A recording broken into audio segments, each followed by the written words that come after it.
반갑습니다.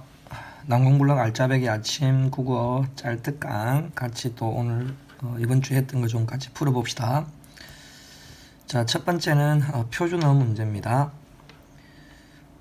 처음에 나오는 눈두덩은 그 눈두덩이가 원래 표준어였는데 워낙 사람들이 많이 쓰니까 눈두덩을 인정해준 대표적인 단어죠.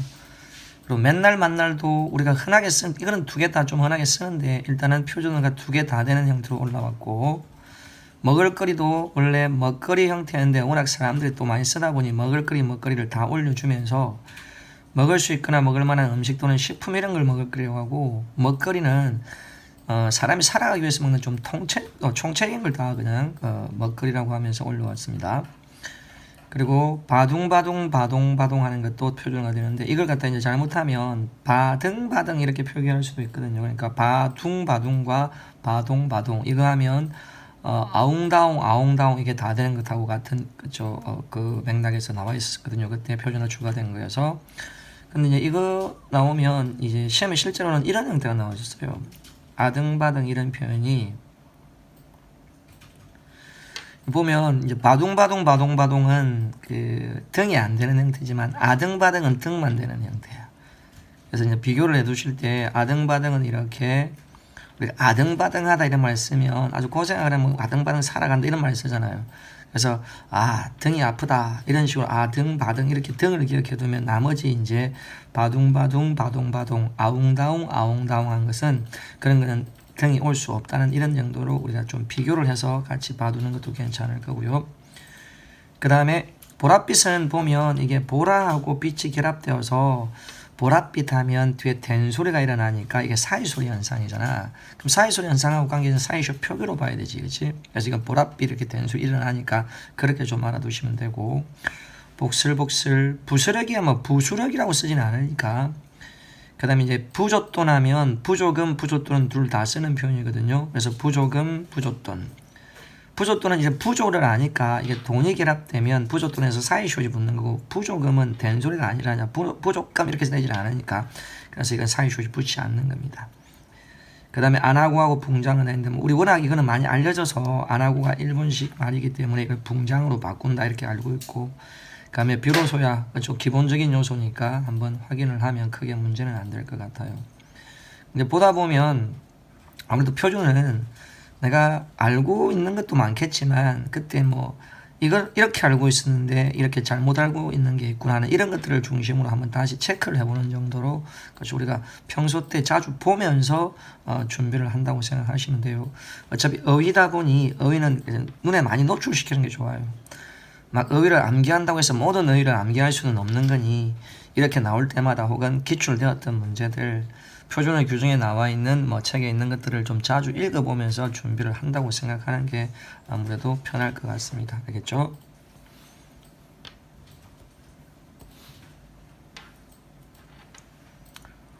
이제 두 번째도 표준어 문제인데 뭐 전반적으로 그래요. 뭐 어휘다 보니 여러분들 뭐 어휘는 그때 따라서 아는 것도 있고 모르고 있는 것도 하니까 그것 때문에 그렇죠, 이렇게 뭐 오답률이 어휘에 그렇죠, 표준어에 주로 많은 편인 것 같아요.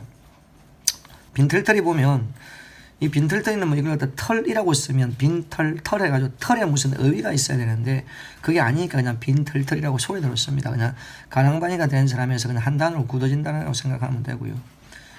뭐 두 번째는 빨강색이 워낙 뭐 많이 알려져 있어서 많이 알고 있는 분들도 많을 거예요. 빨강 자체가 빨간색을 말하기 때문에 빨강에 뒤에 또 색을 붙일 필요는 없죠. 그러니까 빨강 자체가 빨간색이에요. 그러니까 빨간색 이렇게 하거나 빨강을 하거나. 뼈다귀라는 말, 그죠? 뼈를 낮잡아 이런 말이고, 살코기를 살고기라고 쓰는 사람은 없을 테니까. 그리고 사무제 나오는데 이거는 예전에 한 번 딱 출제가 되었던 문제거든요. 장사를 지낸 후 3번 지내는 제사, 흔히 가족들이 성묘를 한다고 되어 있는데 우리 보통 보면 뭐 장사 지내는 후 3번 제사 지내는 형태, 그런 형태를 사무제라고 아마 모르는 분들이 많을 거예요. 그래서 이걸 보고 나면 그냥 이렇게 생각하면 되지 않을까 싶어요. 3번 지내는 제사니까 3번 운다 이렇게 생각하면 어느 정도 맞춰지지 않을까 싶으니까 한번 봐두고, 삿바는 씨름에서 허리와 다리에 둘러묶어서 손잡이를 쓰는 천인데 이게 이제 사시라는 게 다리 사이를 그렇죠, 사시라고 하게 된, 그럼 그걸 알고 있으면 뭐 삿바는 티읕바가 나오는 게 되겠고, 생뚱맞다는 우리가 이제 발음할 때 된소리를 좀 앞에서 해서 생뚱맞다 이렇게 좀 우리가 많이 쓰잖아.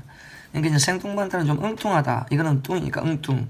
좀 생소하고 엉뚱맞다 이런 의미로서 확인을 해보면 될 거고요. 생일 옷을 생일범이라고 하는데 생일에 새로 사거나 만들어주는 옷이나 신발 따위를 이르는 말이라고 생일범이라고 한다. 뭐 우리 설빔, 생일빔 이런 말들 빔을 쓰는데 이게 따로따로 생일하고 옷을 띄우면 되지만 생일 옷이라는 단어는 없어요, 표준에. 그래서 그거 한번 좀 참고해 놓고. 그 다음에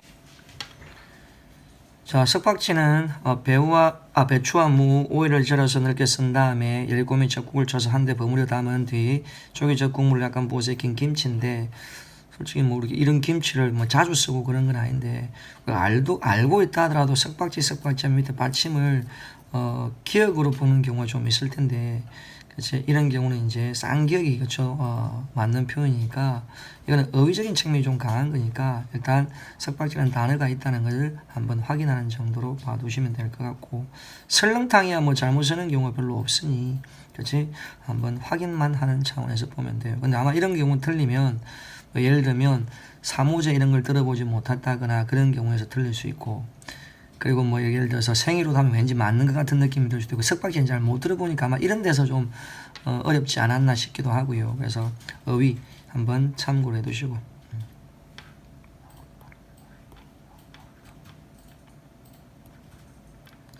자, 그 다음은 이제 한자 문제.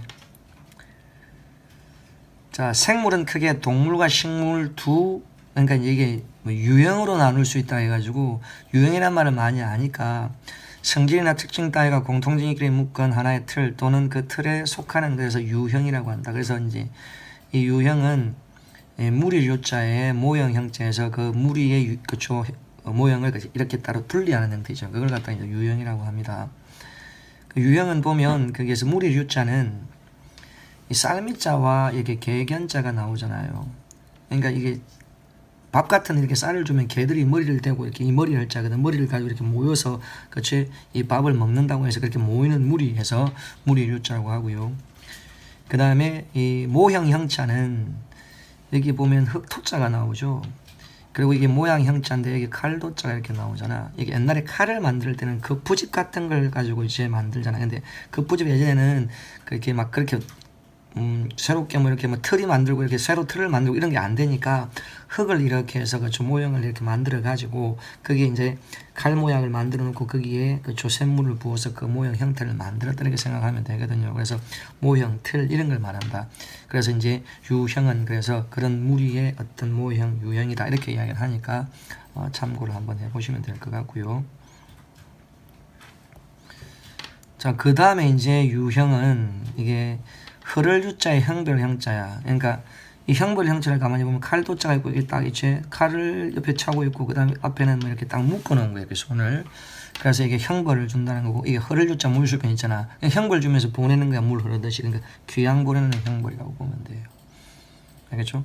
그 다음에 이제 유추는 무리 유자의 옮길 추자에서 이게 옮길 추자는 밀 추자 이렇게 이야기하기도 하거든요. 손으로 미는 거 돼가지고 그래서 이게 옮길 추자 유추라는 말은 이게 왜 무리 유자가 쓰이냐면 이잖아요. 이런 종류 걸 다른 또 종류에서 이렇게 일치시키면서 비교해내는 거거든. 그러니까 이 무리들을 그치 비교해서 추리를 하는 거라. 그래서 유추라고 하는 거고. 그럼 유착이란 말은 사물들이 서로 깊은 관계를 가지고 결합하여 있는 것을 유착이라고 하는데 이 착은 붙을 착자에서 이 붙을 착자 이렇게 생각하세요. 머리, 눈썹, 눈이 다 한 번에 붙어 있다. 이렇게 생각해보면 이건 좀 비교적 쉽게 빨리 나와요. 근데 이 뛰어날 유자 같은 경우는 아무래도 이건 뛰어날 유자를 가지고 유착이라고 하면 좀 그러니까 이게 유착이 앞에 보면 이게 뭐냐면 병하고 관계 있는 거거든. 그러니까 유착은 안 좋은 거잖아. 병폐가 되는 거잖아요. 그렇죠? 그래서 이렇게 유착을 좀 기억하면 낫지 않을까 싶기도 하고요. 아시겠죠? 자, 그래서 이번 주에 좀 많이 틀린 부분들을 같이 한번 점검을 해보았습니다. 뭐 요즘에 학생들 보니까 또 아파서 뭐 약 먹는 친구들도 많고 감기 걸리는 친구들 좀 있어서 좀 안타까운데 저번에도 제가 말씀을 드렸는지 모르겠는데 좀 몸이 안 좋거나 좀 약 초기 증세가 오면 그날 하루 그냥 푹 쉬고 약 먹고 맛있는 거 먹고 해서 그냥 하루 푹 자는 것도 괜찮아요. 그게 이제 자기 몸이 지금까지 공부를 했던 부분에 대한 무리가 온 것도 있고 또 공부를 처음 좀 한 분들은 그게 예전에 계속 해왔던 게 아니라서 좀 무리가 가서 그렇지, 좀 약간 몸을 좀 쉬게 하고 그러면 또 금세 또 이렇게 나아질 수 있으니까 너무 무리해서 그렇지 하다가 계속 그게 아픈 게 이어져 가서 올 겨울 계속 힘들 수 있으니까 그럴 때는 한 번 좀 하루 푹 쉬고 뭐 수업 못 들었던 건 뭐 인강으로 들어서 좀 빨리 들어서 그렇죠 돌린다거나 그렇게 하는 것도 하나의 방법인 것 같아요. 어쨌든 건강 관리 잘 하시고 우리는 또 다음 주에 뵙겠습니다.